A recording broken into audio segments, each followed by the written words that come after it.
Земјава повеќе не може и нема да бара странски инвеститори на кои им требаат масовни вработувања од по 5 до 6.000 луѓе за ниска плата, бидејќи такви веќе и немаме. Ке се привлекуваат компании со помалку работни места, но за високо образовани и подобро платени кадри. Иако стапката на невработеност кај нас е околу 19%, само 105.000 се активни баратели на работа, но половината од нив се без или со основно образование, па не можат да влезат на работа во компаниите на кои им недостига работна сила. Кога ќе видите кои се професиите што се бараат, а тоа се од високото образование, на пример машински инженер, електроинженер, IT инженер, градежен инженер и така натаму, технолог.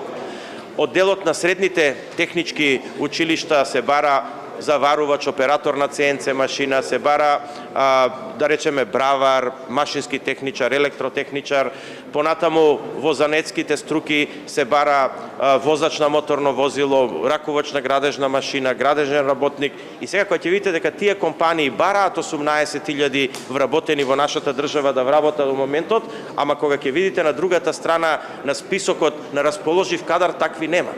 За да се обезбеди кадарот, веќе се работи на платена од државата преквалификација, но се менува и образовниот систем од следната учебна година, тој ќе биде адаптиран на потребите на фирмите. Пописот после 2 години пак ќе покаже колку луѓе фигурираат на списоците, но веќе се иселиле, а треба да се открие и колку мина работат во сивата економија. Странските инвеститори во зоните бараат од владата да намали дел од царинските стапки за репроматеријалите.